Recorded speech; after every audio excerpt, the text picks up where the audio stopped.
Hi hello ಎಲ್ಲರಿಗೂ ನಮಸ್ಕಾರ. Welcome back to Pedanagari foods. ನಾನು ಗೀತಾ. ಇವತ್ತಿನ ರೆಸಿಪಿ ನಾರ್ತ್ ಕರ್ನಾಟಕ ಸ್ಪೆಷಲ್ ಶೇಂಗಾ ಸಾರು ಅಥವಾ ಸಾಂಬಾರ್. ಇದನ್ನ ತುಂಬ ಸಿಂಪಲ್ ಆಗಿ ಹಾಗೆ ಟೇಸ್ಟಿಯಾಗಿ ಹೇಗೆ ಮಾಡ್ಕೊಳ್ಳೋದು ಅಂತ ನೋಡೋಣ. ಅದಕ್ಕೂ ಮುಂಚೆ ಹೊಸದಾಗಿ ಯಾರಾದರೂ ನನ್ನ ಚಾನಲ್ನ ನೋಡ್ತಾ ಇದ್ದೀರಿ ಅಂದರೆ ಈಗಲೇ ಸಬ್ಸ್ಕ್ರೈಬ್ ಮಾಡ್ಕೊಳ್ಳಿ. ಹಾಗೆ ಪಕ್ಕದಲ್ಲಿರೋ ಬೆಲ್ ಬಟನ್ ಕೂಡ ಕ್ಲಿಕ್ ಮಾಡಿ ಹೊಸದಾಗಿ ಬರೋ ವಿಡಿಯೋ ನೋಟಿಫಿಕೇಷನ್ಗೋಸ್ಕರ. ಹಾಗೆ ವಿಡಿಯೋ ಇಷ್ಟವಾಗಿದ್ದರೆ ಪ್ಲೀಸ್ ಒಂದು ಲೈಕ್ ಮಾಡಿ, ಶೇರ್ ಮಾಡಿ, ಕಮೆಂಟ್ಸ್ ಮಾಡಿ. ಸೊ ಬನ್ನಿ ಹಾಗಿದ್ರೆ ಇವತ್ತಿನ ರೆಸಿಪಿ ಹೇಗೆ ಮಾಡ್ಕೊಳ್ಳೋದು ಅಂತ ನೋಡ್ಕೊಳ್ಳೋಣ.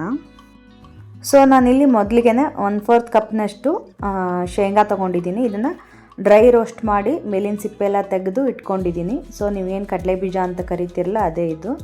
ಸೊ ಮೇಲಿನ ಸಿಪ್ಪೆ ಎಲ್ಲ ತೆಗೆದು ಇಟ್ಕೋಬೇಕು, ಹುರಿದ್ಬಿಟ್ಟು ಅದನ್ನು ಒಂದು ಮಿಕ್ಸಿ ಜಾರ್ಗೆ ಹಾಕ್ಕೊಂಡು ಇದನ್ನು ತರಿಯಾಗಿ ಪೌಡ್ರ್ ಮಾಡ್ಕೋಬೇಕಾಗತ್ತೆ. ಸೊ ಇಲ್ಲಿ ನೋಡ್ತಾ ಇರ್ಬೋದು ನೀವು, ಪೌಡ್ರ್ ಆಲ್ರೆಡಿ ರೆಡಿ ಆಗಿದೆ. ಈ ಥರ ಇರಬೇಕು. ತುಂಬ ದಪ್ಪಗೂ ಇರಬಾರ್ದು, ತುಂಬ ಪುಡಿನೂ ಆಗಬಾರ್ದು. ಈ ಥರ ತರಿಯಾಗಿದ್ದರೆ ಪರ್ಫೆಕ್ಟ್ ಇರುತ್ತೆ. ಸೊ ಇಲ್ಲಿ ನಾನು ಇಲ್ಲಿ ಒಂದು ಪಾತ್ರೆಗೆ 2 ಟೇಬಲ್ ಸ್ಪೂನಷ್ಟು ಆಯಿಲ್ ಹಾಕ್ಕೊಂಡು ಬಿಸಿ ಆದ ನಂತರ 1 ಟೀ ಸ್ಪೂನು ಸಾಸಿವೆ ಹಾಕ್ಕೊಳ್ತಾ ಇದ್ದೀನಿ. ಸಾಸಿವೆ ಎಲ್ಲ ಸಿಡ್ದಾದ ನಂತರ 1 ಟೀ ಸ್ಪೂನು ಜೀರಿಗೆ ಹಾಕ್ಕೊಳ್ತಾ ಇದ್ದೀನಿ. ಸೊ ಇವಾಗ ಒಂದು 8ರಿಂದ 10 ಬೆಳ್ಳುಳ್ಳಿನ ಸಿಪ್ಪೆ ಸುಲಿದು ಜಜ್ಜಿಬಿಟ್ಟು ಹಾಕ್ಕೊಳ್ತಾ ಇದ್ದೀನಿ. ಜಜ್ಜಿ ಹಾಕ್ಕೊಳ್ಳೋದ್ರಿಂದ ರುಚಿ ತುಂಬ ಚೆನ್ನಾಗಿರುತ್ತೆ. ಸೊ ಈ ಥರ ಹಾಕ್ಕೊಂಡು ಚೆನ್ನಾಗಿ ಫ್ರೈ ಮಾಡ್ಕೋಬೇಕಾಗತ್ತೆ. ನಾನಿಲ್ಲಿ 2 ಕಡ್ಡಿ ಕರಿಬೇವನ್ನ ಹಾಕ್ಕೊಳ್ತಾ ಇದ್ದೀನಿ.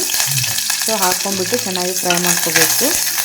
ಹಾಗೆ ನೀವು ಇದಕ್ಕೆ ಬೇಳೆನೂ ಬೇಡ, ಹಾಗೆ ಸಾಂಬಾರ್ ಪೌಡರ್ ಬೇಡ, ಆಮೇಲೆ ತರಕಾರಿ ಅಂತೂ ಬೇಡವೇ ಬೇಡ. ಜಸ್ಟ್ 1ರಿಂದ 2 ಟೊಮೆಟೊ ಇದ್ದರೆ ಸಾಕು.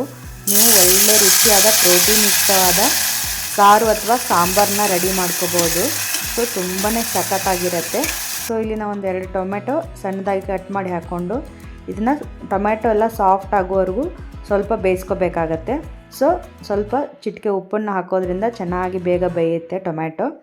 ಸೊ ಸ್ವಲ್ಪ ಉಪ್ಪನ್ನು ಹಾಕ್ಕೊಂಡು ನಾನಿಲ್ಲಿ ಒಂದು 30 ಸೆಕೆಂಡ್ಸು ಮುಚ್ಚಳ ಮುಚ್ಚಿ ಬೇಯಿಸ್ಕೊಳ್ತಾ ಇದ್ದೀನಿ. ನೋಡ್ತಾ ಇರ್ಬೋದು ನೀವಿಲ್ಲಿ ಟೊಮೆಟೊ ಎಲ್ಲ ಸಾಫ್ಟಾಗಿ ಬೆಂದಿದೆ, ಹಾಗೆ ಎಣ್ಣೆನೂ ಬಿಟ್ಕೊಂಡಿದೆ. ಕಾಣಿಸ್ತಿರ್ಬೋದು ನಿಮಗಿಲ್ಲಿ. ಈ ಥರ ಆಗಬೇಕು ಅಂದರೆ ಸಾರು ಮಾಡಿದಾಗ ತುಂಬ ರುಚಿಯಾಗಿ ಬರುತ್ತೆ. ಇವಾಗ ಇದಕ್ಕೆ 2 ಟೇಬಲ್ ಸ್ಪೂನಷ್ಟು ಕೆಂಪು ಖಾರದ ಪುಡಿನ ಹಾಕ್ಕೊಳ್ತಾ ಇದ್ದೀನಿ. 1 ಟೀ ಸ್ಪೂನು ಧನಿಯಾ ಪೌಡರ್, ಹಾಗೆ ಇಲ್ಲಿ 1/4 ಟೀ ಸ್ಪೂನು ಅರಿಶಿನ ಪುಡಿ ಹಾಕ್ಕೊಳ್ತಾ ಇದ್ದೀನಿ. ಸೊ ಇದನ್ನೆಲ್ಲ ಹಾಕಿಬಿಟ್ಟು ಇದನ್ನು ಚೆನ್ನಾಗಿ ಫ್ರೈ ಮಾಡ್ಕೋಬೇಕು. ಎಣ್ಣೆಯಲ್ಲೇ ಚೆನ್ನಾಗಿ ಫ್ರೈ ಆಗಬೇಕು.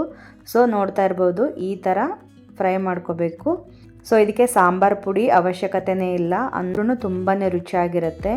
ಇಲ್ಲಿ ನಾವು ಇವಾಗ ರೋಸ್ಟ್ ಮಾಡಿ ಏನು ಪೌಡ್ರ್ ಮಾಡಿ ಇಟ್ಕೊಂಡಿದ್ವಲ್ಲ ನಾವು ಶೇಂಗಾನ, ಅದನ್ನು ಪೌಡ್ರನ್ನ ಹಾಕ್ಕೊಂಡು ಇದನ್ನು ಎಣ್ಣೆಯಲ್ಲೇ ಈ ಥರ ಚೆನ್ನಾಗಿ ಫ್ರೈ ಮಾಡ್ಕೋಬೇಕಾಗತ್ತೆ.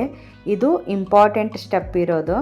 ಸೊ ಈ ಥರ 30 ಸೆಕೆಂಡ್ಸ್ ಫ್ರೈ ಮಾಡ್ಕೋಬೇಕು, ಅಂದರೆ ಸಾರಿಂದ ರುಚಿ ತುಂಬ ಚೆನ್ನಾಗಿ ಬರುತ್ತೆ. ಸೊ ಈ ಥರ ಆಗಬೇಕು ಫ್ರೈ ಆದ ನಂತರ. ಇವಾಗ ನಾನು ಇದಕ್ಕೆ ನೀರನ್ನು ಕುದಿಸಿಬಿಟ್ಟು ಇಟ್ಕೊಂಡಿದ್ದೆ. ಸೊ ಅದನ್ನು ಹಾಕ್ಕೊಳ್ತಾ ಇದ್ದೀನಿ. ನೀವು ತಣ್ಣೀರು ಕೂಡ ಹಾಕ್ಕೊಂಡು ಮಿಕ್ಸ್ ಮಾಡ್ಕೋಬೋದು. ಸೊ ನಾನಿಲ್ಲಿ ಬಾಯ್ಲಿಂಗ್ ವಾಟರ್ನ ಹಾಕ್ಕೊಂಡು ಇದನ್ನು ಚೆನ್ನಾಗಿ ಮಿಕ್ಸ್ ಮಾಡ್ಕೊತಾ ಇದ್ದೀನಿ. ಕನ್ಸಿಸ್ಟೆನ್ಸಿ ನೋಡ್ಕೊಳ್ಳಿ, ನಿಮಗೆ ಎಷ್ಟು ತೆಳು ಬೇಕಲ್ಲ ಆ ಥರ ಮಾಡ್ಕೊಳ್ಳಿ. ಸೊ ಇವಾಗ ನಾನು ರುಚಿಗೆ ತಕ್ಕಷ್ಟು ಉಪ್ಪನ್ನು ಹಾಕ್ಕೊಳ್ತಾ ಇದ್ದೀನಿ. ಸೊ ಮುಂಚೆ ಕೂಡ ಸ್ವಲ್ಪ ಉಪ್ಪನ್ನು ಹಾಕಿದ್ದೆ, ಇವಾಗ ರುಚಿ ನೋಡಿಕೊಂಡು ಸ್ವಲ್ಪ ಹಾಕ್ಕೊಂಡು 1 ಟೇಬಲ್ ಸ್ಪೂನಷ್ಟು ಬೆಲ್ಲ ಹಾಕ್ಕೊಳ್ತಾ ಇದ್ದೀನಿ. ಹಾಕ್ಕೊಂಡು ಇದನ್ನು ಚೆನ್ನಾಗಿ ಮಿಕ್ಸ್ ಮಾಡ್ಕೋಬೇಕಾಗತ್ತೆ. ಸೊ ಈ ಥರ ನೀವು ಚೆನ್ನಾಗಿ ಮಿಕ್ಸ್ ಮಾಡಿಕೊಂಡು ನೋಡ್ಕೊಳ್ಳಿ ಕನ್ಸಿಸ್ಟೆನ್ಸಿ. ನೀವು ಮುದ್ದೆಗೆ ತಿಂತೀರಾ ಅಥವಾ ರೈಸ್ ಜೊತೆಗೆ ಅಥವಾ ಜೋಳದ ರೊಟ್ಟಿಗೆ, ಹಾಗೆ ನೀವು ಇಡ್ಲಿ ಜೊತೆಗೂ ಕೂಡ ಇದನ್ನು ಮಾಡ್ಕೋಬೋದು. ತುಂಬಾ ಚೆನ್ನಾಗಿರುತ್ತೆ. ಸೊ ನೋಡ್ತಾ ಇರ್ಬೋದು ನೀವು ಇಲ್ಲಿ ಈ ಥರ ಕುದಿಸ್ಕೋಬೇಕು. ಚೆನ್ನಾಗಿ ಕುದಿಸ್ಕೊಂಡ ನಂತರ ಇವಾಗ ಸ್ವಲ್ಪ ಸಣ್ಣದಾಗಿ ಕಟ್ ಮಾಡ್ಕೊಂಡಿರೋಂಥ ಕೊತ್ತಂಬರಿ ಸೊಪ್ಪನ್ನು ಹಾಕಿ ಒಂದು ಸಲ ಮಿಕ್ಸ್ ಮಾಡ್ಕೊಳ್ಳೋಣ.